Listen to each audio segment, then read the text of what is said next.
and welcome to An Actor's Library. I am Carly Spurk, and today I would like to review a book called Actions, The Actor's Thesaurus. This book was recommended to me by a young lady who was the daughter of one of my mentors back in New York. Mariska Phillips is who I'm talking about, and she teaches acting and she is a coach in New York City. She taught a class out here in LA, which is where I live, a few years ago.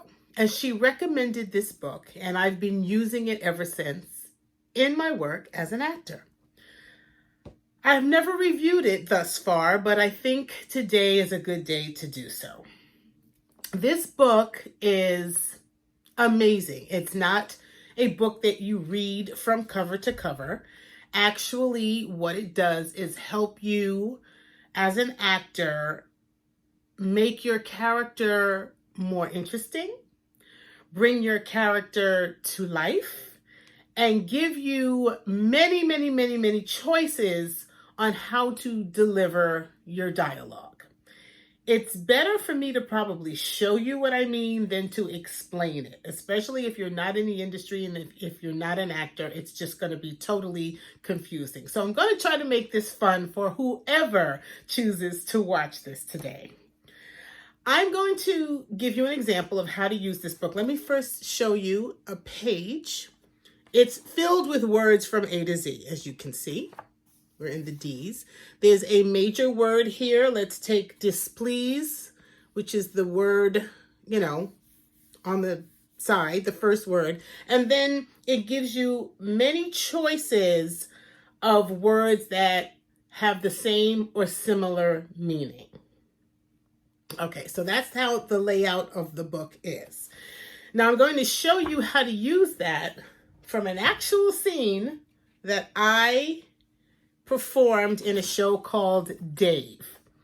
In Dave has a best friend named Gata, and I play Gata's mom, Catherine.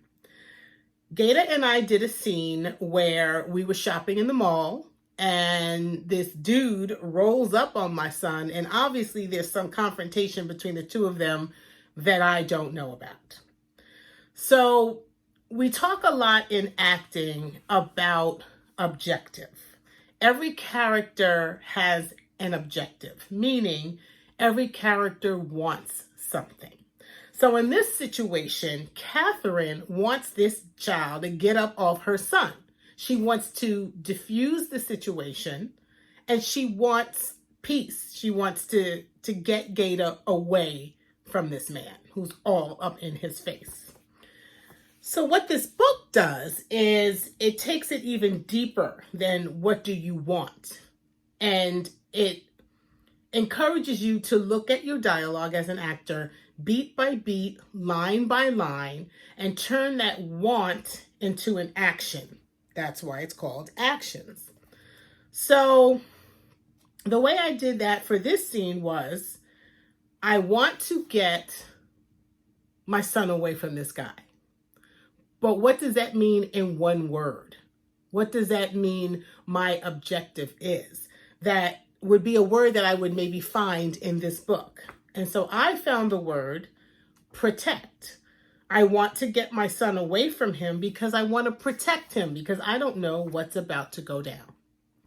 So I find the word protect in the book. And there are several words for protect. Okay?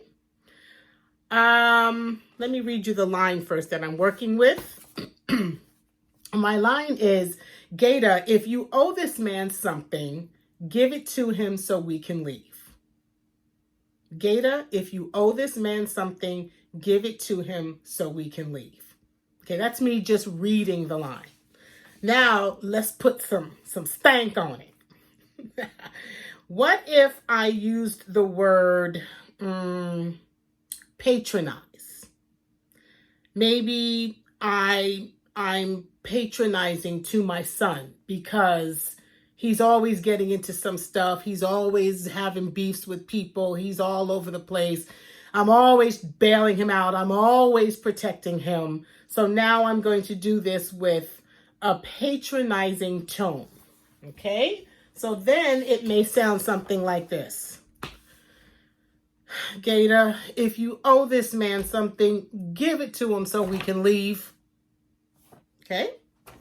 But now, let's see how it sounds if I choose the, let's see, let's try another one. How about support?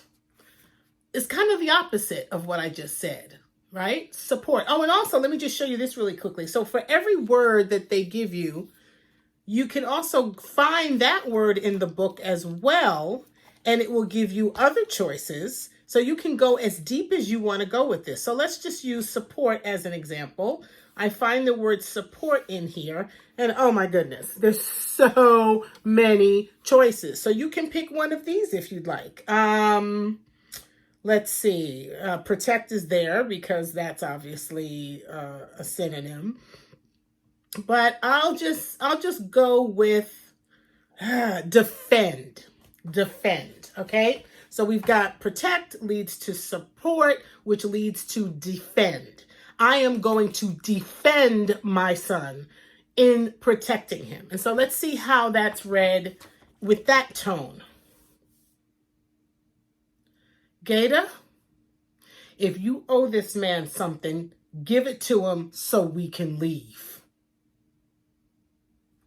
Okay? Did you see the difference now?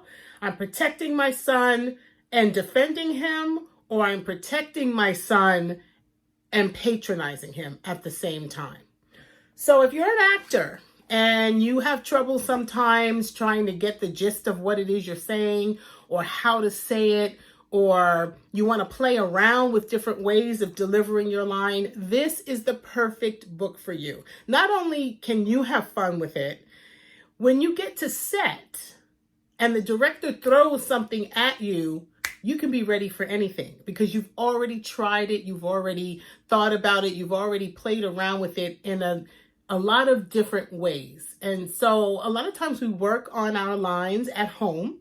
No one helps you memorize your lines when you get to set. You have to get to set with your lines memorized. So in the memorization, you might as well have fun with it and try it different ways, which might even be a technique to help you memorize your lines. But then when you get to set and the director throws something at you like, yeah, I really liked the way you said that, but try it now a little less angry, or try it now as if, you know, your son just jumped off a wall or something, whatever. You never know what the director is going to ask you to do, but you always have to be ready. So I recommend this book. It's a lot of fun. It's also a lot of work, but you know, hey, that's the business, right? That's what we signed up for. So check it out, get it. This is a good time to work on your craft. And you know what I always say, be a star where you are.